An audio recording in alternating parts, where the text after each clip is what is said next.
Hello everyone.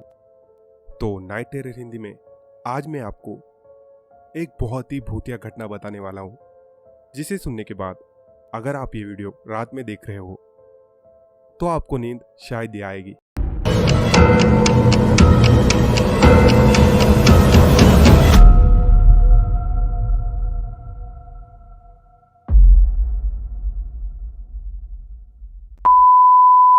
तो video शुरू करने से पहले मैं आप सभी को बताना चाहता हूँ, आप में से कई लोग वीडियो तो देखते हैं लेकिन चैनल को सब्सक्राइब नहीं करते। तो क्या कर रहे हो यार, जल्दी से सब्सक्राइब करो और इस ग्राफ को सुधारो। तो वीडियो शुरू करते हैं। सुनसान रात का समय था। गाड़ी धक्के खाते हुए रुक गई और आर्यन उसमें से नीचे उतरा और हाथ में पहनी घड़ी देखी। उस वक्त रात के ठीक 9:30 बज रहे थे। फिर आर्यन ने गाड़ी के बोनट को खोला और उसे ठीक करने का प्रयास करने लगा, लेकिन गाड़ी चालू नहीं हो रही थी।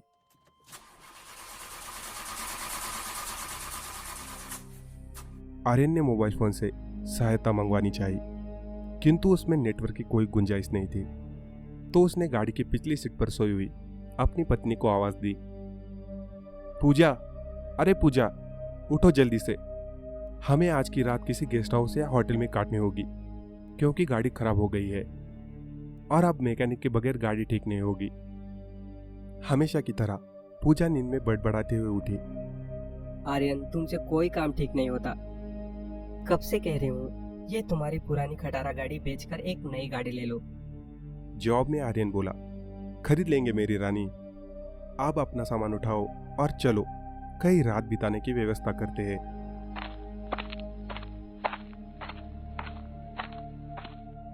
फिर दोनों जंगल के उस कच्चे रास्ते को छोड़कर मुख्य सड़क पर आ गए। उसी समय उन्हें जंगल में दूर किसी भेड़िए के रोने की आवाज सुनाई देने लगी। उन भेड़ियों की आवाज उस काली भयानक रात को और भी डरावनी बना रही थी। दोनों लगभग आधा घंटा चलते रहे, पर उन्हें कोई आती जाती सवारी नहीं मिली और ना ही कोई होटल मिला। पूजा बोली, आर्यन, तेरे मूर्ख दोस्त मुन्ना ने ये कौन से वीराने में फार्म हाउस खरीद रखा है। इस बात पर आर्यन कुछ कहता उससे पहले ही आसमान में जोर की बिजली कड़की। उस आवाज से डरी हुई पूजा आर्यन की छाती से लिपट गई। उस वक्त आर्यन के चेहरे पर एक मुस्कान चमक गई थी। तेज बारिश की संभावना नजर आने लगी थी। तभी चलते चलते बिजली की चमकती तेज रोशनी में उन्हें एक पुरानी हवेली दिखाई दी। वो दोनों जल्दी जल्दी दौड़ते हुए उस हवेली के निकट पहुंचे। हवेली के मुख्य दरवाजे पर उन्हें कोई चौकीदार दिखाई नहीं दिया, इसलिए उन दोनों ने दरवाजा खोलकर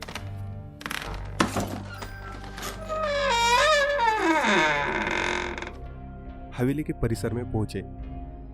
अंदर दरवाजे पर डोरबेल के नाम पर एक पुरानी रस्सी किसी सांप की तरह झूल रही थी। उस रस्सी को आर्यन ने 2-3 बार खींचा, लेकिन अंदर से किसी भी घंटी की आवाज सुनाई नहीं दी। फिर पूजा ने जैसे ही दरवाजे पर खटखटाने के लिए अपना हाथ आगे बढ़ाया था कि उससे पहले अंदर से एक भारी आवाज सुनाई दी, अंदर आ जाओ, दरवाजा खुला है। उन दोनों को ये बात अजीब लगी, क्योंकि अंदर से किसी भी घंटी की आवाज सुनाई नहीं दी थी और ना ही उन दोनों ने कोई आवाज की थी। फिर वो दोनों दरवाजा खोलकर अंदर चले गए। दरवाजे के ठीक सामने चूल्हे पर बैठकर एक आदमी शाही अंदाज में हुक्का पी रहा था।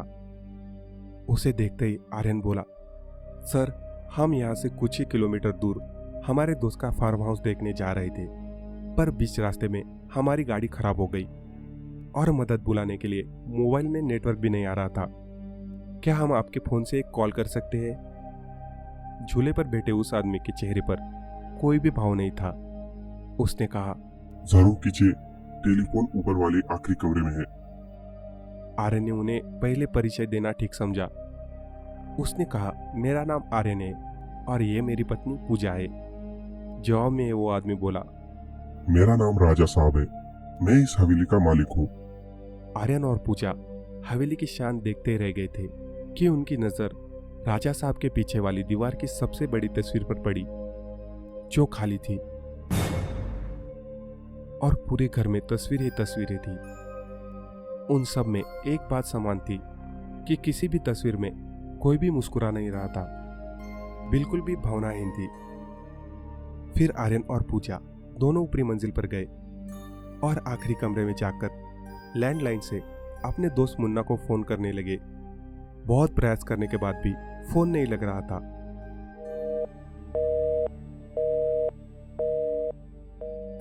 तभी पूजा की नजर एक दीवार पर पड़ी। वहां एक खाली तस्वीर टंगी हुई थी। उसमें भी कोई भी तस्वीर नहीं थी, सिर्फ खाली फ्रेम थी। उन दोनों को यह बात थोड़ी अजीब लगी। फिर दोनों नीचे गए और राजा साहब से बोले, आपकी लैंडलाइन से फोन नहीं लग रहा है। राजा साहब बोले कि यहाँ फोन लाइन की हमेशा समस्या रहती है, दोबारा प्रयास करें या फिर चाहो तो आज की रात आप दोनों यही रुक सकते हैं। पूजा और आर्यन कमरे में जाकर फिर कॉल करने का प्रयास करने लगे, पर सब बेकार। आखिर में दोनों ने रात को वही रुकने का निर्णय लिया। बेड पर लेटते ही दोनों की आंख लग गई। रात के ठीक 1:30 बजे आर्यन की नींद अचानक से टूट गई और वो एक बार फिर से अपने दोस्त को फोन करने के लिए कोशिश करने लगा, लेकिन उस समय फोन पूरी तरह बंद था।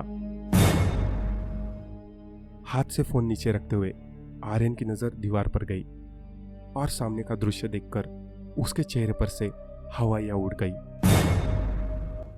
क्योंकि कुछ घंटों पहले देखी हुई उस खाली फ्रेम में अब उन दोनों की तस्वीर थी और उसके नीचे लिखी थी उनके मौत की तारीख। आर्यन ने पूजा को जगाया और उस तस्वीर को दिखाया। आर्यन, हमें अभी के अभी यहाँ से तुरंत बाहर निकलना होगा।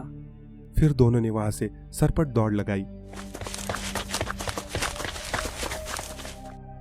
सीढ़ी से वो दोनों तेजी से नीचे उतरने लगे,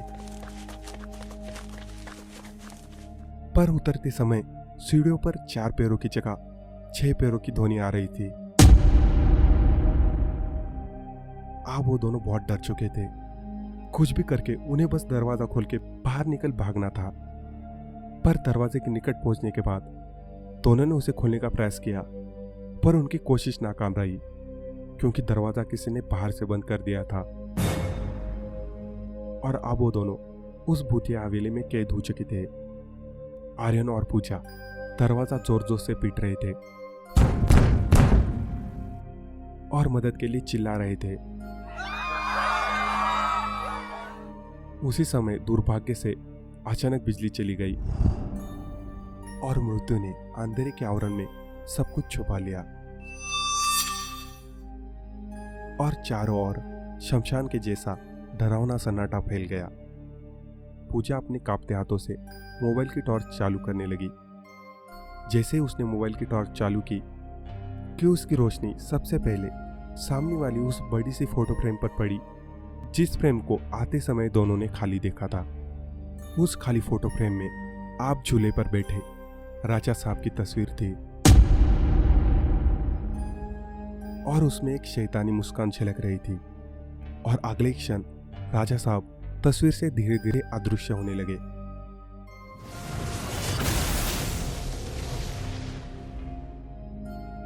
और उसके नीचे रखा हुआ झूला बिना हवा के झूलने लगा।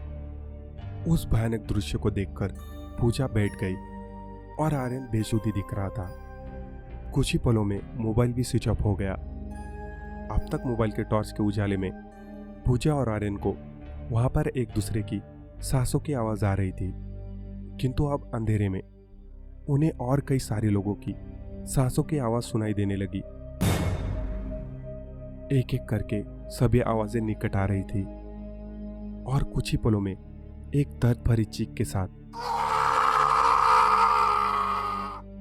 उन दोनों की तस्वीर बाकी तस्वीरों के साथ हवेली की दीवार पर टंग गई और राजा साहब झूले पर बैठे हुक्का पीते हुए किसी और मेहमान का इंतजार करने लगे। तो दोस्तों, ये थी राजा साहब की शैतानी हवेली की कहानी। ये कहानी आपको कैसी लगी कमेंट करके ज़रूर बताइएगा, और नए हो तो चैनल को सब्सक्राइब ज़रूर करना और अपने दोस्तों और फैमिली में ज़रूर शेयर करना। इसी के साथ आपसे विदा लेने का समय हो गया है, तो फिर मिलते हैं अगली कहानी में कोई और डरावनी घटना के साथ। तो तब तक के लिए अपना और अपने परिवार का ख्याल रखें। जल्दी मिलते हैं।